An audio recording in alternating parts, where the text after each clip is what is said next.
মানব জীবনের প্রতিটা মুহূর্তে মানুষ এক পরম শক্তির সন্ধান করে। কখনো সে অভাবের তাড়নায় জর্জরিত হয়, কখনো বা কঠিন কোনো বিপদে পড়ে দিশেহারা হয়ে যায়। তখন সে এমন এক দরজার সন্ধান করে যেখানে একবার কড়া নড়লে আর খালি হাতে ফিরতে হয় না।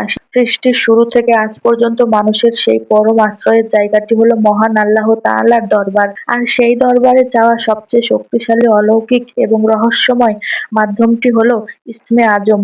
এটি কেবল কিছু শব্দের সমষ্টি নয়, এটি হলো আল্লাহর আরশ কাঁপানো এমন এক গোপন চাবিকাঠি যা দিয়ে বন্ধ নসিবের তালা মুহূর্তেই খুলে ফেলা সম্ভব। যে ব্যক্তি ইসমে আজমের সন্ধান পেয়েছে এবং তা দিয়ে আল্লাহর কাছে প্রার্থনা করতে পেরেছে, সে যেন ফকিরের বেশে এসেও এক রুহানি বাদশাহীতে পরিণত হয়েছে। আজ আমরা কুরআন ও সহিহ হাদিসের আলোকে উন্মোচন করব এই মহান ইসমে আজমের রহস্য। ইসমে আজমকে শুধু একটি নাম মনে করলে ভুল হবে, কারণ এটি কোনো সাধারণ শব্দ নয়। এটি এমন এক নুরানি সম্পর্ক যা অন্তরকে সরাসরি তার রবের সাথে যুক্ত করে দেয়। ওলামায়ে কেরাম বলেন, আল্লাহ তাআলার প্রতিটি নামের মধ্যে রয়েছে এক এক বিশেষ রহমত এবং এক বিশেষ প্রভাব। যেমন আর রহমান রহমতের দরজা খুলে দেয়, আর রিজিকের বরকত বাড়ায়, আল গফফার ক্ষমার দরজা খুলে দেয়। কিন্তু কিছু আসমায়ে হুসনা এমন রয়েছে যেগুলোর মধ্যে এমন গভীর রুহানি প্রভাব রয়েছে যে সেগুলোর মাধ্যমে করা দোয়া মানুষের তাকদীর পর্যন্ত। এই বিশেষ মর্যাদাপূর্ণ নামগুলোকে হাদিসে ইসমে আজম বলা হয়েছে।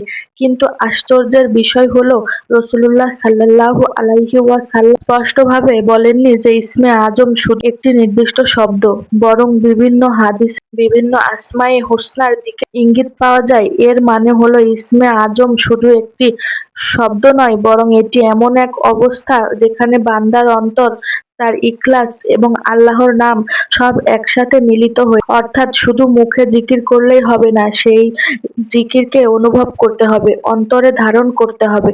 কারণ জিকির তখনই শক্তিশালী হয় যখন হৃদয়ের কানেকশন তৈরি হয়। আপনি হয়তো লক্ষ্য করেছেন, কিছু মানুষ এমন আছে যাদের দোয়া যেন খুব দ্রুত কবুল হয়ে যায়। তারা খুব সাধারণ মানুষ হলেও তাদের কথায় অদ্ভুত এক ওজন থাকে, তাদের অন্তরে এক ধরনের প্রশান্তি থাকে। এর কারণ কি জানেন? কারণ তারা শুধু দোয়া করে না, তারা দোয়ার মধ্যে নিজেদের ভেঙে দেয়।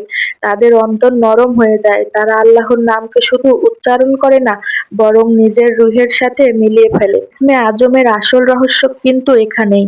যখন বান্দা এমন অবস্থায় পৌঁছে যায় যেখানে তার অহংকার ভেঙে যায়, তার অন্তর পরিষ্কার হয়ে যায় এবং তার বিশ্বাস সম্পূর্ণভাবে আল্লাহর উপর স্থির হয়ে যায়, তখন তার জিকির সাধারণ জিকির থাকে না, সেটি নূরে পরিণত হয়।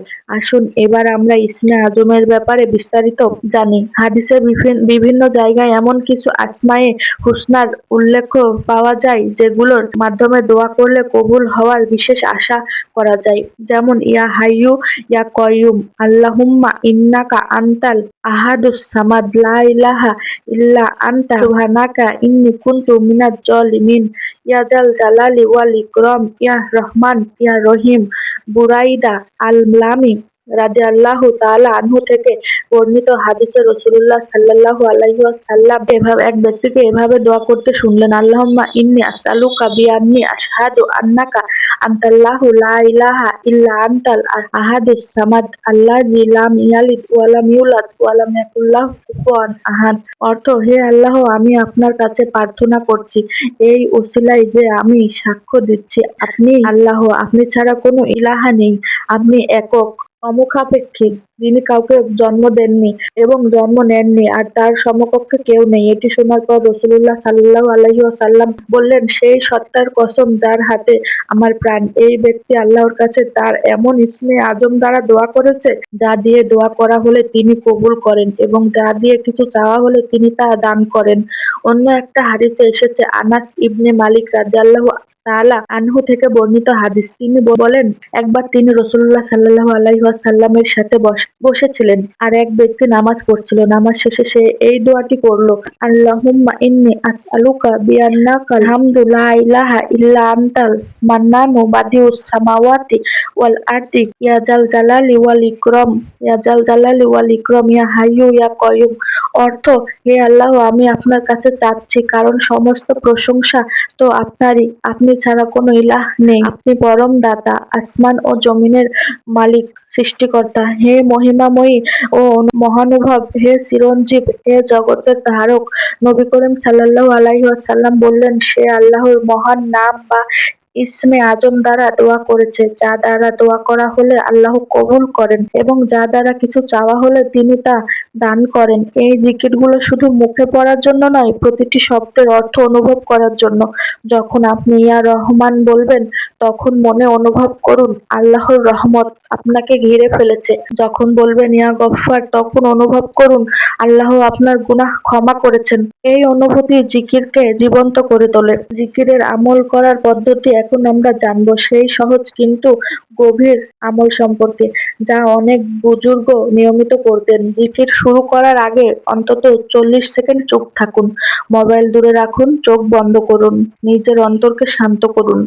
কারণ অন্তর যত শান্ত হবে, জিকির তত গভীরে প্রবেশ করবে। দ্বিতীয় ধাপ, গভীর শ্বাস। 3 বার গভীর শ্বাস নিন। শ্বাস নেওয়ার সময় মনে করুন আল্লাহর রহমত আপনার অন্তরে প্রবেশ করেছে। শ্বাস ছাড়ার সময় মনে করুন আপনার দুশ্চিন্তা, ভয় ও অস্থিরতা বের হয়ে যাচ্ছে। তৃতীয় ধাপ, নিয়ত। অন্তরে বলুন, হে আল্লাহ, আমি এই জিকির শুধু আপনার সন্তুষ্টির জন্য করছি। আমাকে সে অন্তর দান করুন যার উপর আপনার রহমত নাজিল হয়। এরপর ধীরে ধীরে মনোযোগ সহকারে জিকির করুন এবং জিকির শেষে হাত তুলে নিজের ভাষায় দোয়া করুন। কারণ জিকিরের পর মানুষের অন্তর সবচেয়ে বেশি নরম হয়ে যায়, আর নরম অন্তরের দোয়া দ্রুত উপরে পৌঁছে যায়। মনে রাখবেন, পুরো বিষয়টি সবচেয়ে গুরুত্বপূর্ণ অংশ হলো নিয়ত। তাই নিয়তকে খাঁটি করুন। ইসমে আজম পড়ার ঠিক পরপরই নিজের মনের সুনির্দিষ্ট অভাব বা সমস্যার কথা আল্লাহর কাছে অন্তত বিনয়ের সাথে বলুন। ফকির যেভাবে দাদার দুয়ারে হাত পাতে, সেভাবে নিজেকে আল্লাহর সামনে নিঃস্ব করে দিন। দোয়া শেষে দরুদ শরীফ পাঠ করে হাত মুখে মুছুন এবং আলহামদুলিল্লাহ বলুন। ফকির থেকে বাদশাহ হওয়ার রুহানি সফর সম্পর্কে আমরা শুনব। ইতিহাসের দিকে তাকালে দেখা যায় আল্লাহর এমন অনেক ওলি ও বুজুর্গ ছিলেন যারা বাহ্যিক দিক থেকে অন্তত দরিদ্র বা সমাজযুক্ত ছিলেন, কিন্তু তাদের কাছে এই ইসমে আজমের চাবিকাঠি ছিল। তারা যখনই হাত তুলতেন, আল্লাহ তাআলা তাদের দোয়াকে এমনভাবে কবুল করতেন যে তৎকালীন সময়ের বড় বড় রাজা বাদশারাও তাদের দোয়ারে মুখাপেক্ষী হয়ে যেতেন। পবিত্র কোরআনে সুলাইমান আলাইহিস সালামের যুগের একটি ঘটনা রয়েছে। সুলাইমান আলাইহিস সালাম যখন সবার রানী বিলকিসের সিংহাসনটি তার দরবারে নিয়ে আসার ইচ্ছা প্রকাশ করলেন, তখন এক শক্তিশালী জিন বলেছিল, হে সুলাইমান আলাইহিস সালামের তার স্থান থেকে ওঠার আগেই তা এনে দেবে। কিন্তু দরবারে উপস্থিত একজন সাধারণ মানুষ, যার কোনো বাহ্যিক রাজকীয় ক্ষমতা ছিল না, যার কাছে কিতাবের জ্ঞান ছিল, সে বলল, আপনি চোখের পলক ফেলার আগেই আমি তা আপনার কাছে এনে দেব। তাফসীরবিদগণের মতে ওই ব্যক্তির নাম ছিল আসিফ ইবনে বারকিয়া। তিনি কোনো জিন বা ফেরেশতা ছিলেন না, বরং তিনি ছিলেন একজন সাধারণ মানুষ। কিন্তু তার কাছে আল্লাহর ইসমে আজমের জ্ঞান ছিল।